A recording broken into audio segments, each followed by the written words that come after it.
What if everything you were taught about success, respect, and happiness was quietly working against you? Not because it was wrong, but because it was incomplete. Most people spend their entire lives trying harder, caring more, chasing approval, avoiding conflict, performing for an audience that isn't even paying attention. They exhaust themselves, reaching for things that dissolve the moment they're touched. And here's the strange truth no one tells you early enough. The people who seem the most at peace, the most grounded, the most genuinely powerful, they are not the ones who care the most. They are the ones who learned slowly and deliberately to care about almost nothing that doesn't truly matter. This is not indifference. This is not coldness. This is something far more sophisticated than that.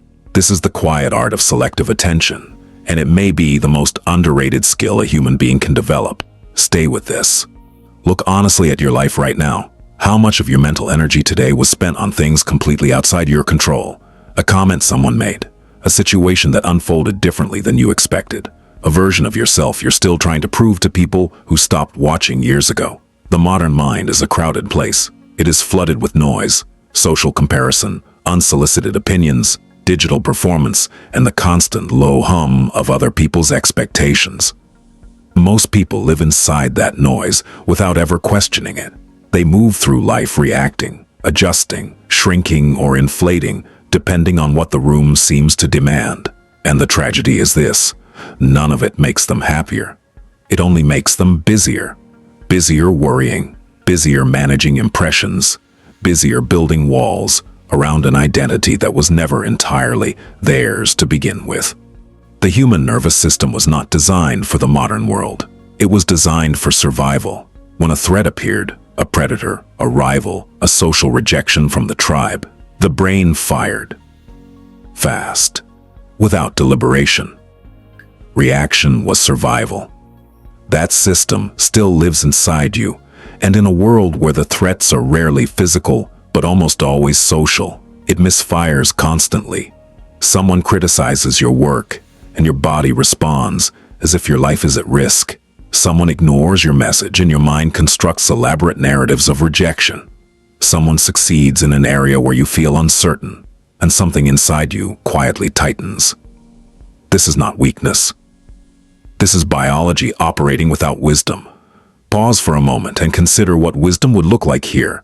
Not suppression, not forced positivity, but a trained, deliberate choice about what deserves your attention and what does not. The Stoics understood this with remarkable clarity, centuries before neuroscience had the language to describe it. Marcus Aurelius, writing in private journals never meant for publication, reflected on this again and again. He wrote that you have power over your mind, not outside events, and that realizing this is where freedom begins. Not freedom from difficulty, freedom from the unnecessary suffering created by attaching your peace to things you cannot govern. Epictetus, who spent the first half of his life as a slave, divided all of existence into two categories: what is up to us and what is not. Our judgments, our responses, our values, these are ours. Everything else, reputation, outcomes, other people's behavior, the movement of fortune, these are not. And the moment you mistake the second category for the first, you have handed your inner life to the world. Think about that, not as philosophy, as a description of what is actually happening inside you right now. Here's the trap most intelligent people fall into, and it is subtle enough that it often goes unnoticed for years. They believe that caring deeply about external outcomes is a sign of character. That how much they worry reflects how much they value something. That anxiety is somehow a form of responsibility. Carl Jung observed that what you resist persists. The more energy you direct towards something you fear or cannot control, the larger it grows inside your psyche. You give it weight. You give it shape. You build a room in your mind and invite it to live there permanently. The person who loses sleep over what others think of them does not have more dignity than the person who does not. They simply have less peace, and over time less clarity, and eventually less of themselves. Because the mind that is always managing external perception has very little left for genuine thought, genuine creation, genuine presence. The shift is not dramatic. It does not happen in a single moment of revelation. It is more like a slow reorientation, a quiet decision that you make, and then remake every single day. You begin to ask a different question, not, what will they think? But, what do I actually value here? Not, how do I appear? But, who am I becoming? Seneca wrote that it is not that I am brave enough to ignore fortune. It is that I know what fortune actually is. He was pointing at something deeper than courage. He was pointing at discernment, the trained ability to see clearly what has real weight and what only appears to. When you genuinely stop needing a particular outcome, something unusual happens. You become more effective at pursuing it. Not because detachment is a strategy, but because clarity replaces anxiety. And clarity is always more powerful than desperation. Imagine the situation. You're in a workplace where your effort goes unrecognized. You watch someone less competent advance. You feel the quiet injustice of it pressing against your patience every single day. Most people in that situation spend enormous energy on resentment, on performing harder to be seen, on narrating their own mistreatment, internally building a case no one will ever hear. Now imagine someone in that exact situation who has genuinely loosened their grip on external validation. They still work with precision. They still have standards, but they are not dependent on the institution to confirm their worth. They are building skills, regardless of the audience. They are calm in a room full of noise, not because they don't care about quality, but because they have separated quality from approval. That person is not passive. They are, in a very real sense, free. Or consider social criticism. Someone says something dismissive about you in a group. Most people carry that comment for days. They reconstruct the scene. They rehearse responses. They let a few seconds of someone else's carelessness occupy hours of their own interior life. Socrates was condemned to death and remained philosophically composed to the end. Not because he lacked feeling, but because he had located something inside himself that no external judgment could reach. You may never face that extreme, but the principle scales down perfectly into ordinary life. Aristotle made a distinction that most people never encounter in school. He separated things that are truly good from things that merely appear good. Reputation appears good. Status appears good. The approval of a crowd appears good. But Aristotle argued that none of these constituted eudaimonia, the deep, stable flourishing of a human life.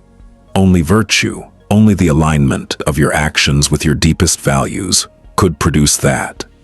This is not ancient abstraction. This is a precise description of why so many successful, admired, externally validated people feel quietly hollow. They won the game they were told to play, and discovered it was the wrong game. If this perspective resonates with you, if something in this is landing with weight, consider subscribing. There is more of this kind of thinking available here, and it only gets deeper. Let me ask you something directly. How much of what you are chasing right now, genuinely chasing, is something you chose? And how much of it is simply something you absorbed from people who were also absorbed from someone else? What would you stop doing tomorrow if no one was watching? What would you start? And here is perhaps the sharpest question of all. If you already had the approval you are working so hard to earn, would you feel meaningfully different? Or would there simply be a new threshold to reach, a new audience to perform? For the answers to these questions are not comfortable, but they are the beginning of something real. Well, now, over time, the person who masters this earns something no external achievement can provide. Also, stability.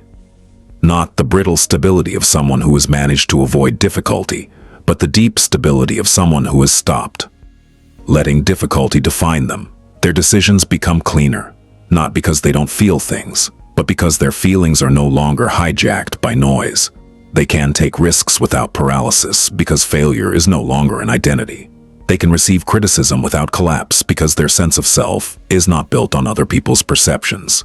They become, in the most literal sense, harder to manipulate, harder to destabilize, harder to diminish, and that groundedness begins to attract the kind of relationships, opportunities, and inner life that most people are too distracted to notice are even available. Here's what the Stoics were actually teaching. Beneath all the philosophy, beneath all the language, that most human suffering is self-administered, not because people are foolish, but because they were never taught to look carefully at the source of their attention. Never taught to ask whether the thing consuming them is worth the cost of their peace.